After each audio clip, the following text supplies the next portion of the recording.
அந்த வருஷத்துல ஆனி மாச கடைசியில காவேரியிலையும் கொள்ளிடத்திலையும் வெள்ளம் வந்துருச்சு. வாதாபி சக்கரவர்த்தியும் அவரோட சைன்யமும் 2 வாரம் பிரயாணம் பண்ணி கொள்ளிடக்கரைக்கு வந்தப்போ அந்த ஆத்துல தண்ணி நிறைய போயிட்டு இருந்துச்சு. கொள்ளிடத்தோட அந்த கரையில சேந்தன் ஜெயந்தவர்ம பாண்டியன் அவனோட சைன்யத்தோட பாசறை அமைச்சு தங்கியிருந்தான். அவன் கூட கொடும்பாலூர் மாதவ கலப்பாளனும் சேர நாட்டு சிற்றரசன் இளஞ்சேரலாதனும் இருந்தாங்க. பாண்டியன் அவனோட தங்கச்சிய கல்யாணம் பண்ணிக்க மாட்டேன்னு மாமல்லர் சொல்லி அனுப்புனதுல கோபமா இருந்தான். காஞ்சி முற்றுகை ஆரம்பிச்ச கொஞ்ச நாள்லயே பாண்டிய சைன்யம் காவேரிக்கும் கொள்ளிடத்துக்கும் நடுவுல இருந்த இடத்துக்கு வந்துருச்சு. பாண்டியனுக்கு அந்த காலத்துல கப்பம் கட்டிட்டு இருந்த கொடும்பாலூர் மாதவ கலப்பாளனும் சேரன் இளஞ்சேரலாதனும் ஜெயந்தவர்மன் சொன்னனால அவங்களோட சின்ன படையோட அங்க வந்திருந்தாங்க. அந்த காலத்துல கொள்ளிடத்துக்கு தெற்க இருந்த தமிழ் மன்னர்கள் எல்லாரும் பல்லவர்கள் கிட்ட விரோதம் வச்சிருந்தாங்க. அதனால ஜெயந்தவர்மனும் அவன் கூட இருந்த 2 குறுநில மன்னர்களும் இந்த நேரத்துல புலிகேசியோட சேர்ந்துக்கிட்டு பல்லவர் மேல படையெடுத்து விரோதத்தை தீர்த்துக்க ரெடியா இருந்தாங்க. ஆனா இவங்களோட அப்பதான் உறையூர்ல சிம்மாசனம் ஏறி இருந்த பார்த்திப சோழன் மட்டும் சேர்ந்துக்கல. பார்த்திப சோழனுக்கும் பல்லவர்கள் பிடிக்காம இருந்தாலும் வடநாட்டுல இருந்து வந்த ஒருத்தர் கூட சேர்ந்துக்கிறதுக்கு மனசு வரல.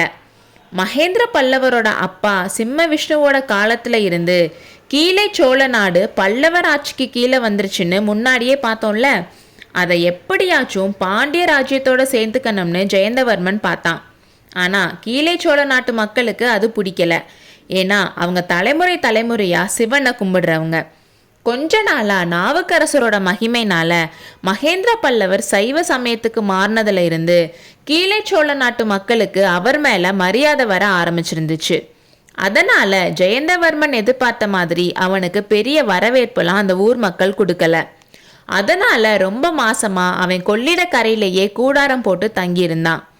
காஞ்சி முற்றுகை ரொம்ப நாள் நீடிச்சனால வாதாபி சக்கரவர்த்தி மேல ஜெயந்தவர்மனுக்கு மரியாதை குறைஞ்சிருந்துச்சு. அதனால கொள்ளிடத்தோட அந்த கரைக்கு புலிகேசி வந்தது தெரிஞ்சும் அவனை போய் பார்க்கவே இல்லை. கொள்ளிடத்துல தண்ணி நிறைய போறனால வர முடியலன்னு சொல்லி புலிகேசிக்கு செய்தி அனுப்புனான். புலிகேசி அதுக்கு கொள்ளிடத்துல பாலம் கட்டி அவனே வந்து பாண்டியனை சந்திக்கிறதா செய்தி அனுப்புனான். இதை கேட்டப்போ பாண்டியனுக்கு ஃபர்ஸ்ட் காமெடியா இருந்துச்சு. கொள்ளிடத்துல பாலம் கட்டுறதா, இதென்ன பைத்தியக்காரத்தனம்னு சொல்லி சிரிச்சான். ஆனா அடுத்த நாள் பாண்டியன் கொள்ளிடத்தை பார்த்தப்போ ஒரு அதிசயத்தை பார்த்தான். கொள்ளிடத்துல உண்மையிலேயே பாலம் போட்டிருந்துச்சு. ஆனா அது சாதாரண பாலம் இல்லை. ஆத்துல யானைகளை வரிசையா நிறுத்தி வச்சு அதோட முதுகுல பலகைகளை கோர்த்து அதிசயமான பாலம் கட்டியிருந்தாங்க. இதை பார்த்த பாண்டியனுக்கு புலிகேசி மேல மறுபடியும் மரியாதை வந்துச்சு. அந்த யானை பாலத்துல புலிகேசி அவனோட முக்கிய பரிவாரங்களோட ஆத்த கடந்து வந்தப்போ பாண்டியன் தக்க மரியாதையோட புலிகேசிய வரவேத்தான். 3 நாளைக்கு 2 பேரும் நல்லா பேசி பழகினாங்க. பல்லவர்களோட கொட்டத்தை அடக்கணும்னு 2 பேரும் முடிவு பண்ணாங்க. அதனால காஞ்சிய முழுசா அழிச்சிடணும்னு காஞ்சி வரைக்கும் பாண்டியனுக்கு, காஞ்சிக்கு வடக்க இருக்க பகுதி சலுக்க ராஜ்யத்துக்குன்னு முடிவு பண்ணாங்க.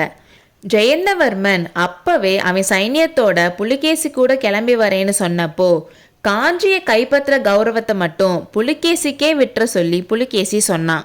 காஞ்சி கோட்டைய கைப்பற்றிட்டோம்னு கேள்விப்பட்டதுமே பாண்டியன் கிளம்பி வரலாம்னு இப்போதைக்கு வாதாபி சைன்யத்துக்கு உணவு கொடுத்து உதவ சொல்லி புலிகேசி கேட்கவும் பாண்டியனும் அவனோட சைன்யத்துக்காக வச்சிருந்த உணவுப் பொருள் அவ்வளவையும் சலுக்க படைக்கு கொடுத்துதவ ஒப்புக்கொண்டான். அடுத்த அத்தியாயத்தில் சந்திப்போம்.